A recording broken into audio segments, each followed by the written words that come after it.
Thank you so much, Professor. But before I go further, I just want everybody to know, because you've been here, many of you, with the breakfast and all, and you may not have heard, unless you caught it on your phones, Bush's presidential library burned to the ground. Yeah, right. Yeah. Both books were lost.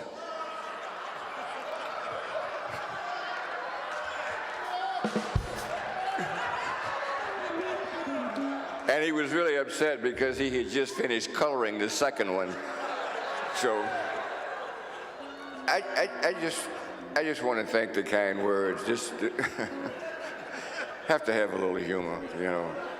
You got to remember these things too. A guy goes to the doctor and says, "Doc, my memory is gone. I can't remember anything." And the doctor says, "Well, how long has that been going on?" And the patient looked at him and said, "How long has what been going on?" So when you don't get that, I just had a birthday a couple of days ago, and I want to thank all the people who called in and sent cards and so forth. But, you know, I still know where I live, and and all these other good things. But Rainbow Push has just been so great for so long, and I want to thank the previous speakers, of course. You know why Jonathan, the professor, is on my show. I know how smart he is, and years ago I asked him to come on, and we had, he'd come on occasionally, but people start calling in and saying, "Listen, we'd like him to be on a regular basis, if that's possible." So, of course, I asked my boss, Melody Span Cooper, and she said, "Yeah, that would be a good idea." And he is just great. We all know that. This man is just unbelievable. And every Tuesday for the last years, we've even had a party about how many years he's been on, and he's been giving us so much information. We just love him. And, of course, the apple doesn't fall far from the tree. And, you know, his dad is just, we have him on as often as we can. And, of course, we read his articles in the paper.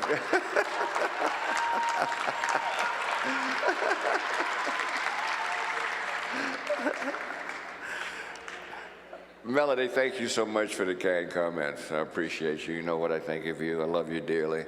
And she tells me things I've forgotten. You know, she's been on the air that long, okay, and mentioned some of the other people. I do remember this.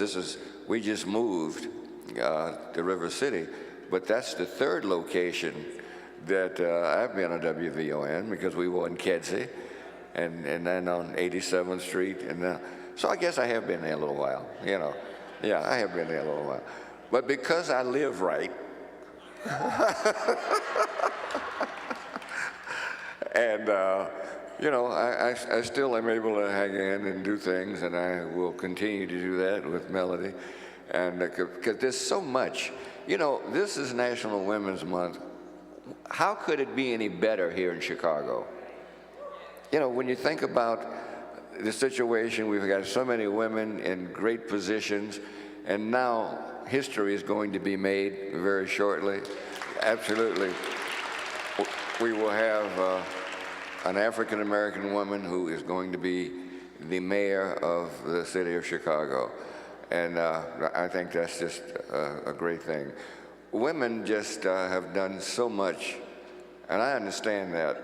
When we talk about education, I was in a grammar school. You know, it was okay, not great, but we had a principal that was not of color and really didn't do too much for the children, but we had a Parent-Teachers Association, a PTA. I don't know whether those still exist. I hope they do. But the PTA was, my mom was the vice president of the PTA. The person ahead of the PTA happened to be the wife of the minister of the church we went to. And they start going down to the Board of Education and bringing other people and making demands. And of course, nothing happened right away, but they didn't stop. And eventually, the Board of Education, Harold Hunt at the time, finally said, give those women anything they want. I don't want them in my office ever again. But that's what education is all about, and that's what women have a propensity to do. We mentioned the veteran show. The professor mentioned, yes, I'm a veteran, and we are pleased to do that because there are so many veterans in you know, they're not doing well, PTSD and the whole situation. Thank you. But one of the things we had a discussion not too long ago, and there was this question, should women be in combat? I was the most vociferous person in favor of that. Women will kick your butt. Yeah, listen, it's just, and of course, after that, you know, if you want to be in the military, the best thing that can happen to you, for careers, the best thing that can happen to you is you get a congressional appointment to one of the military academies, West Point being the most popular.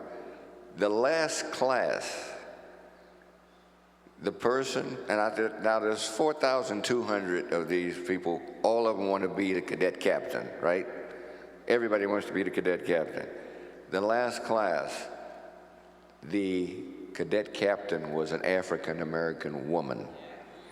And what she had to put up with the racism and the military and all of that. And I tried to find this out. Her last name was Askew. I was in the service with a gentleman we referred to as Triple A. His name was Albert A. Askew. And that's not a common name, and particularly with African Americans, and it wouldn't surprise me at all based on what his background was if they were related. I tried to reach out and find out, but I couldn't, but it wouldn't surprise me. But the fact is that with National Women's Month, we've got so much to be thankful for, and I just appreciate the fact that so many people are doing so many things to make our communities better. And, you know, I have had students go on the Rainbow Push College Tour. Melody knows that because we've sent some of them, and they do great. They find out where they want to go, and just give Rainbow Push another round of applause because the things that happen here are just unbelievable, unbelievable.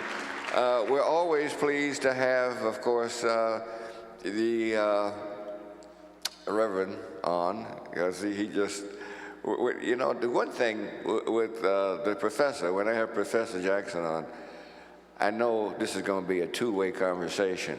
You know, I talk, he talks, and we do well. But when I have...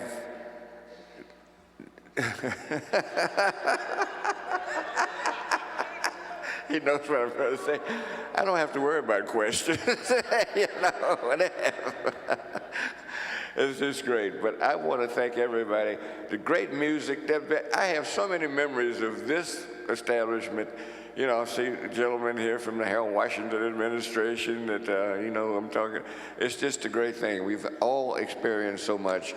And I just want to thank all of you. And as my boss lady said, I'll be around. I'm not going to run anywhere. You know, I love these things. You never know what's going to happen. The guy was really in the hospital, wasn't doing well. They tell his wife, you may as well take him home. You know, we can't help him. Let him pass away in peace. And she said, okay. So he's laying there in the bed comatose, and she starts cooking chitlins.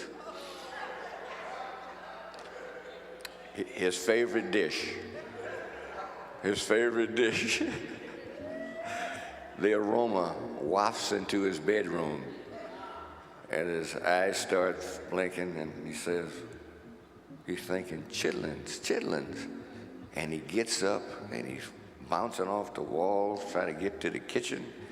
And finally, he gets there, and he dips the spoon into it and gets ready. And she hits him in the back of the head with a spoon and says, get away from that. That's for the repast.